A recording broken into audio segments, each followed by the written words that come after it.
So if you're coming in late, sorry. I did say this morning when I did a little show about Paul Offey that I was going to have a bit of fun this afternoon with an old mate of mine.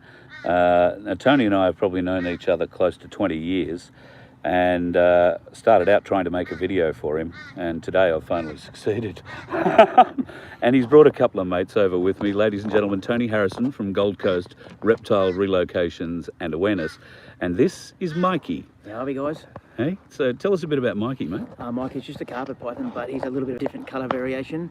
He's lacking the dark pigment in his skin. He's an albino. Albinos do occur in the wild, but they don't last long because the predators see them quickly and Mother Nature sorts it out. How old is he? Oh, he's about 8 or 9 years old. Right, so if you were to find, like a normal carpet python would have the pigment, so you're likely to find one of those, particularly in the southeast corner of Queensland, northern New South Wales, and further up into Queensland, I suppose, too. Yep, you do. Even in the centre of Australia, you get them in quite a few places in Australia. So what's one this size going to eat? Look, they can eat, all pythons can eat approximately 3 times their girth, so under normal circumstances, he'd knock off rats and mice, maybe a magpie, small possums, basically anything with fur or feathers. Beautiful. Well, not beautiful, yes, if you happen to own the feathers. Yeah. Which is one thing. I mean, you guys, Reptile Relocations and Awareness, you're Southeast Queensland's premier snake catchers, yep. But over your shoulder you can see Jurassic Party as well. So what we've filmed today is in fact one of your shows, and thank you. You're going to let our viewers look at that too. Yep, beautiful. Yep. But you can take this around anywhere through Queensland. Yeah, I'm licensed to do shows with reptiles anywhere in Queensland. Not allowed to go to Melbourne or New South Wales. I mean, I could get a license, but then there's too much drama. But look, exactly this September, the 30th, I've been doing this for 30 years. And when I first started snake catching, there was about my 2nd or 3rd year in winter time, and I was sitting there stressing with a mate, saying, mate, you know, I've got all this money issued, all these bills coming in, but the snake, you know, cold-blooded animals slow down during winter, and therefore the calls slow down, and therefore the money slows down, and I was stressing. And he looked at me and said, why don't you do reptile shows? I said, what, me talk to people? I can't talk to people. Rumour has it I can talk underwater with a mouthful of golf balls. So that part of my business was born, and that's pretty much, it gets busy during winter and dies off a little bit during summer. The snake catching gets busy during summer and dies off a little bit during winter. Yeah. So it goes hand in hand. And now that I'm married to a chick that does it as well, and I've got a few people that work for us, if I'm busy with both, we're covered. So yeah. Queensland shows and snake catching, full stop. And you've also got probably Queensland's youngest snake catcher as part of the team. Well, that's literally, if you actually Google Australia's youngest snake catcher, you'll see Jensen at the age of 1 catching snakes. Yeah. He's now 8, but, you know, yeah. And he rolls his eyes these days at catching snakes because he thinks he can do it all. Yeah, but, yeah. No, he's pretty experienced for an 8-year-old, mate. I see that you've got him off the reptiles and onto the fish. Oh, mate. I knew, look, a lot of people say to me, oh, he's going to be a snake catcher. I think, you know, whatever he falls into, whatever his passion might be, I'm going to let him run with it. Yeah. And it turns out it's fishing. And he's bloody good at it, mate. He's very, very good at it. A lot better than me, put it that way. There's a lot of fishermen out there making a shitload of money these days, mate. Oh, mate, I actually, we went to a dam just recently, whilst doing a show at Proston, and we got this, what do you call it, a unit, and Jensen bolted down the water within 10 minutes, caught 2 big bass and a 55 centimetre carp. Oh. And all these people came out and said, what are you using for bait, mate? And he looked at them as though they were selling us worms. What do you think? You know, they should know. And he said, well, we've been here for a week. We've got all these $100,000, $50,000 bass boats, fishing 7 hours a day, and we haven't caught a thing. You've been here 10 minutes, you caught 3 big fish. Wow. What's going on? And he does it everywhere. I don't know what his skill is, what his trick is, but he does it.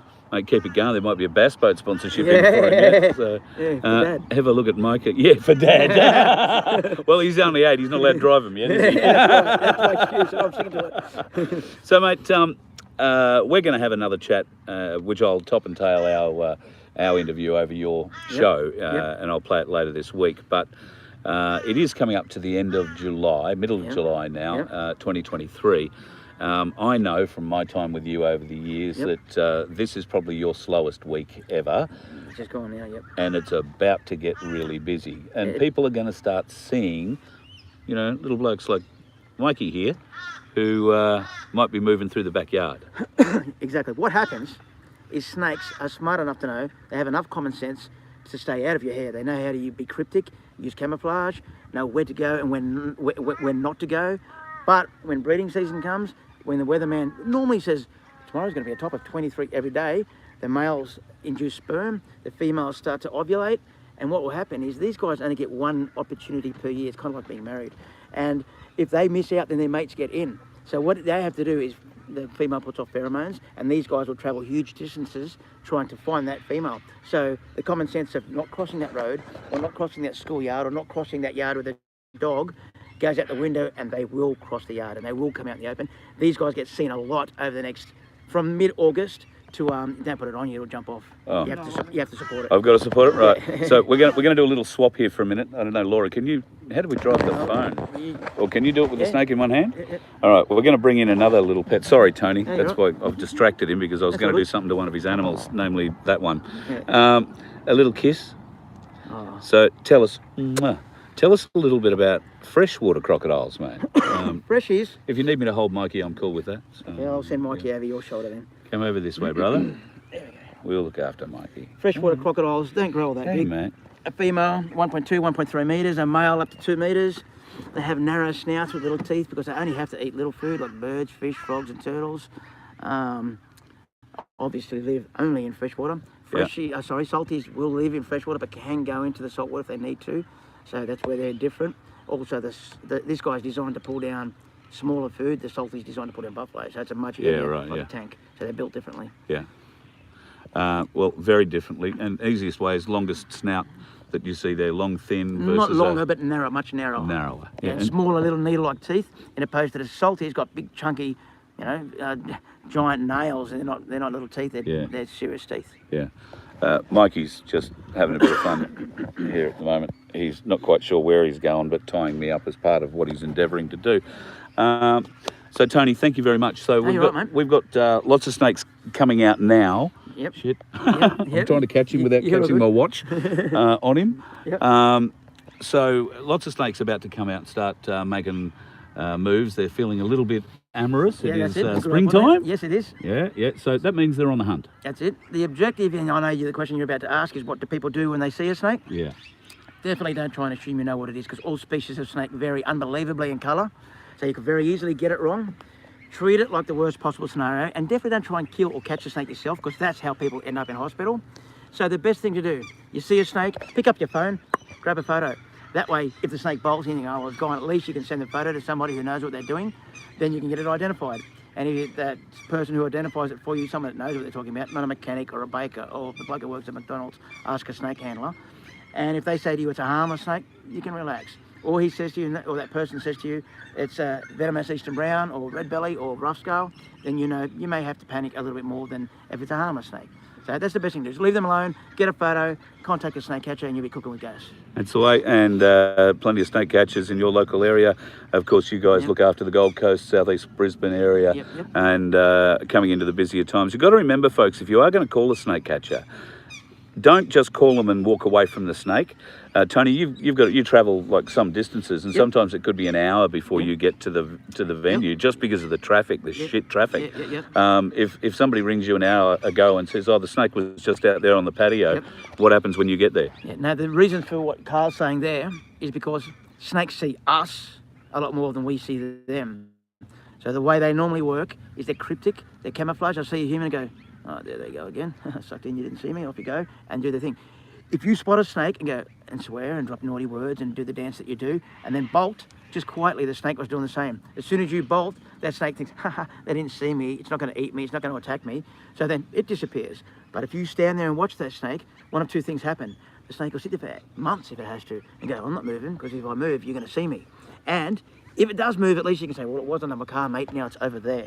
But sometimes people they call us and say, "Can you come on out?" "Where's the snake?" "Over there somewhere. I seen it an hour ago in the bush." Yeah.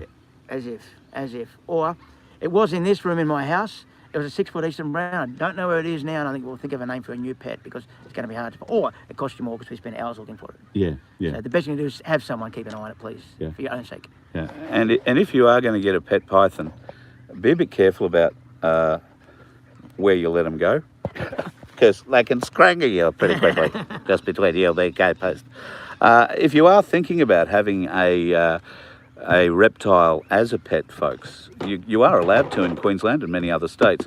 There are a lot of people who take them off the side of the road. "Oh, gee, there was a snake. I caught one in the backyard. I think I might keep it." That happens a lot, Tony. You get called to those jobs. Yeah, look, people do think you can take them to the wild, and look, that's how I started. I took a few, then I realised you shouldn't, and I went and got my permits, and I released what I'd caught, and I did everything what's supposed to be right. And the reasons for it is obviously you mess with the ecosystem. All wild snakes have a certain level of parasites and pathogens within their body that whilst they're out in the wild, they can live in harmony with those parasites and pathogens. You throw them in an enclosure, it stresses, you feed it the wrong food, you keep it at the wrong temperature, those pathogens and parasites get the better of it and end up killing the animal. Besides that, you can imagine if somebody ripped you out of your family and took you somewhere and threw you in a jail cell. It's the same thing. And then videos going, oh, isn't that cool of that human, you know? Don't do that. Get an animal that's been born into captivity, is used to the jail cell and used to those temperatures, doesn't have any pathogens and parasites, and can happily live in a box. Yeah. Anyway. Yeah. But, obviously, leave them free if you can, because they are truly... Mikey, don't be a prima donna. Kiss the people goodbye. Say bye-bye, beautiful people. I've been doing shows all day. Yeah, I've had enough. I've had so many different hands up and down me today. I'm over it. Thanks, Tony. You guys, really anytime. Appreciate it. Reptile Relocation and Awareness. You can find them on Facebook. Yep. Tony and Brooke and Jensen put out some amazing videos, and I've been part of putting some of theirs together over the years at various different times. They shoot their own captures.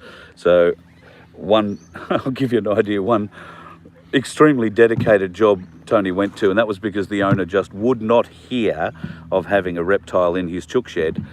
I watched Tony over the course of 3 hours destroy what must have been a $5,000 chook shed with a crowbar and shovels and all sorts of stuff. And yes, we did pull out, a 8-foot Eastern Brown that day, so it certainly would have had a good feed. Yeah, definitely. Chooks attract rats and mice is a dinner bell for most snakes, so yeah. It happens. Yeah. So there is no distance this man won't travel, well, unless it's further than an hour away from where he happens to be at the time. Well, if it is further than an hour away, we are, like if somebody called me Sunshine Coast right now, call Ryan and Dimity. Yep. And if someone called me down in Tweed, you've got Sarah and Aidan. We all network, we're friends. We have beers and barbecues together and whatever. Excellent. And if somebody called me out of my range, I'd give you the number for somebody who's in your range. Yeah. Is there a list of things that you want people to go away with as we go into this springtime, where they're likely to encounter snakes, particularly males, fighting, and they'll think it's a mating dance or whatever, but it's actually two males fighting. Yep.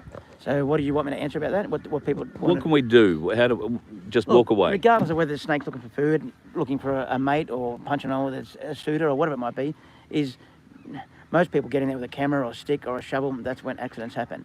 Just if you want to get a photo, do it from a distance and don't stir the animal up. And just like you and me a second ago, stood here and watched the big kangaroo, look at us. Did we go over there and stir the animal up? No, we enjoyed it from a distance and said, how beautiful is that big boy? Do exactly the same thing with reptiles. Yeah. Beautiful part of the world you live in. Thank you. Let's just run through the menagerie quickly. How many snakes? It's at its smallest now because I just got my electricity bill, and we all know what that's like right now, $9,500 electricity bill. Wow. So that made it very easy for me to decide to sell a few. So you want to keep reptiles, folks? Electricity bill. That Mikey that you just hold, I think we've got 13 of them. We've got 7 lace monitors, and as you can see the laces over there. We've got 3 Crocs. Brooke's into her breeding snakes, so I think she's got 70-something snakes. And we've got I think it's just over 200 reptiles. Wow. 2 horses, a dog, 3 cats. The cat family seems to be growing. The most expensive animal I've got is my bloody barramundi. It's eating me out of house and home. Is that right? Yeah. Every day, eat something. So. Must be killing Jensen not to put a hook in and catch it. Don't worry. There's times I've seen him with his bow and arrow. I said, what are you doing? What are you doing? Leave my barra alone. So we've got to point out that none of these animals are in any real fear. In fact, they are the most pampered animals ever created. And you might see Judge has walked into shot on 1 or 2 occasions. So Judgy Boy came into the family after the tragedy that you spoke about earlier, where you lost 2 of your dogs. 2 dogs too. Yeah. Yeah. Do you want me to talk about that, Dave? Yeah, let's talk about that. Oh, what happened was when I met Brooke, she already had a dog, and I bought a new little puppy. And her dog was 8 years old, so he's relatively trained and smart. The new puppy was as dumb as it didn't really know much, and we were still in the middle of training it. Very expensive dog, shipped over from Russia. Doesn't mean it was smart, just I paid a lot for it. It was, not exactly the sharpest tool. And this particular day, we were rushing. It was the 28th of October, 6 years ago or something. Yeah. And we were getting multiple snake calls, and I was quickly trying to get my dinner together and all that. And down the bottom of the property, I could see Brooke's dog going, That's something I thought, what is your problem? And I could hear the birds going off as well. Birds are the best snake catchers, and they'll let you know if there is a reptile around, go around it or whatever. And I should have there and then gone, okay, what's there, and walk to that. And I would have known. I did have female eastern browns as pets then, and I wouldn't be surprised if their ovulating was bringing the boys, you know, to town. And heard the birds were going off and heard dog, and I ignored it. I quickly scoffed my breakfast. As I was walking out, the dog was at our ramp on at our front door, pulling back like this. And I said, have you found a cane-toed, you goose? I should have stopped and noticed that too. That was 3 warnings in one morning that I was told, Goose, there's something going on here. Your dog never does that. The birds are telling you, the dog's telling you, why don't you look? But I had multiple calls, like urgent ones, including Jensen's school where he goes to. There was an Eastern Brown in there inside the childcare centre. So we bolted and did 11 Eastern Browns that day. And when we came home, seen the new puppy was like this. And I thought, oh, you goose, you run into a pole or something. She had a scratch on her nose. I thought, you have, haven't you? And she started to act up, and Brooke was saying, take it to the vet, take it to the vet. And I'm thinking, she'll be right. If it's like that in the morning, Brooke's going, what if it's snake bite? Nah, it'll be all over by now, which is a big mistake that I've made and learned that it doesn't necessarily happen quickly. It can take up to 12 hours to kick in. So that was 6 o'clock at night. We were pulling in the driveway. About 8 o'clock, Brooke's putting her into bed herself. She couldn't get her into bed herself, as in the dog, I mean. And I'm thinking, oh, that doesn't look good. And then I have trouble sleeping, so I watch TV to the wee hours, and I could hear ding, ding outside. I think, what the hell is that? So it was 1 a.m. I just turned the telly off, and I walked outside, and it was Brooke's dog, Gus, doing the same thing. I thought, alarm bell or something's wrong. What was going through my mind is somebody poisoned them. I then ran over to Mumba, the new pup, and she was lifeless, alive, but lifeless. And I thought, oh, shit. So I ran inside, grabbed Brooke, and said, we've got to go to the vet. By the time we got to emergency 24-hour vet, Mumba had passed away. We got in there, and the vet looked at us and said, Tony, this is a snake bite. And I said, no, it's not, mate. It's been like 10 hours or something. And he goes, I'm telling you, it's a snake bite. And he did a test, came back positive to brown snake. And then he looked and said, you've left it way too long. We could attempt to try and save, but it's going to cost you this much. But I don't have to beat around the bush with you. You know what's happening here. You can see the blood inside his throat. There's no coming back from this one. So we had him put down and went home and found a dead Eastern Brown. So we lost 2 dogs to 1 snake in 1 day, and Yep. So since then we got Judge, and Judge was a cheap backyardie, and it turns out to be the best dog I've ever owned in my life. Smart as and just tolerates everything. And we got him initially to try and keep people away off our property, but he's not a guard dog, not in a million years. As a matter of fact, that gate there, the neighbours put there because he sleeps the daytime with my neighbours and comes home and gets fed. And more often than not gets fed from the neighbours. And that's probably where he is now. That's how the gate's open. He goes and sleeps on their lounge. When it's summertime, he's on their lounge in the aircon, and he's a shared dog by all of us. But no, he's a good dog. But yeah, I learnt a lot of lessons that day. And Brooke and I have been able to implement those lessons hundreds of times with public, where they go, my dog got bitten, but he looks fine. And we're going, no. And we tell them to get to the vet. And the amount of people who ring us up and say, thank God you forced us, because it went down as we got to the vet. And because of you, you saved our dog. And there's many times we have been able to save other people's dogs because of it. And I guess that's our expensive lesson to be able to do that. I have to say it's probably one of the hardest videos I've ever made for anyone. And even last year, I think it popped up on the anniversary. It popped up on Facebook or YouTube or whatever, And I tried to watch it, and well, I watched it, but it's it pulls on the strings. We use it, even though I can't watch it without without getting a bit of dust in my eye. We use it to teach other people, and it's our mistake. And others benefit. And hundreds of times we've saved people. I've had people say, no, don't be stupid. And the next time I see them, where's your dog? It died. What did I tell you? I told you. And believe it or not, we even implemented that this year with a human. Wow. We were on our way to, because we live in Logan Village, we were on our way to Logan Village to catch a green tree. And an elderly lady rang us and said, I've got a little brown coloured snake in my house. So we've diverted to that because a green tree in a tree is much less of a drama than a brown coloured snake inside someone's room. And then she said to us on the phone, I think it bit me. And we looked at each other and went, oh shit. So we get there, find the snake within 3 seconds. It was a little Eastern Brown about this long.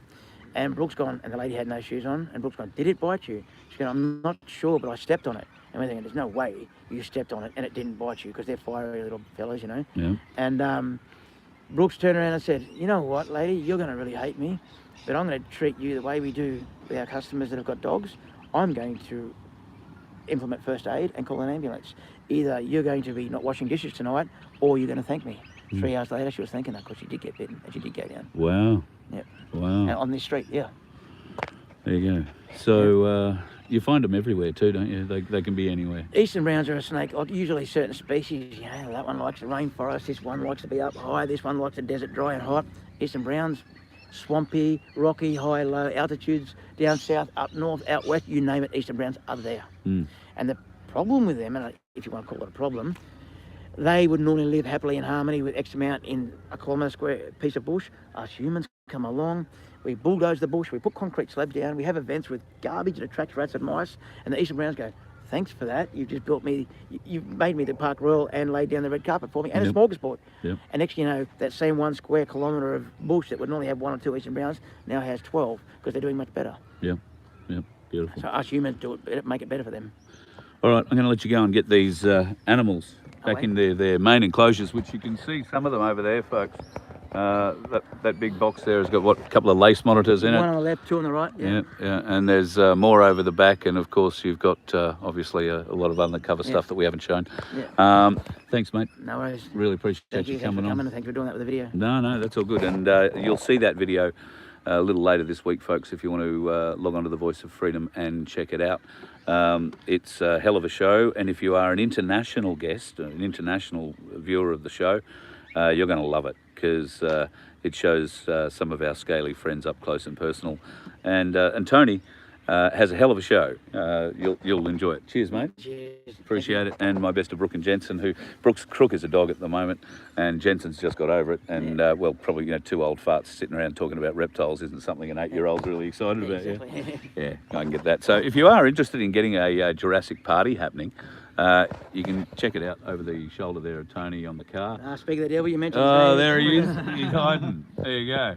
He's just surfaced. That's young We've Jensen. got 2 pages. One for the reptile shows called Reptile Location Awareness, and our snake catching page, which we live feed most of our catches, is Harrison's Gold Coast and Brisbane Snake Catcher. Yeah. So 2 different pages. Beautiful. All right. So if you're looking for a show, make sure anywhere in Queensland you guys travel, and if you do happen to get one of our scaly friends in your backyard and they do terrify you too much to leave it there, because it will move on, then give these guys a call, and they'll be able to sort you out. If it's not them that turn up, it'll be somebody part of the organisation. So thanks again, brother. Enjoy you, mate. Cheers. Forward to it. And stay safe, folks. Remember those warning signs. The birds going off in your backyard is probably one. Animals having a really good close look and getting a bit staunch in certain corners of the yard might be another one. But the birds, listen out for all the birds going mad in your backyard. That's a pretty good indication something's crawling around there that they've seen and you haven't. We'll talk. Oh, Tony's just sent me a photo, which he's going to send me so I can put it in the video that we make.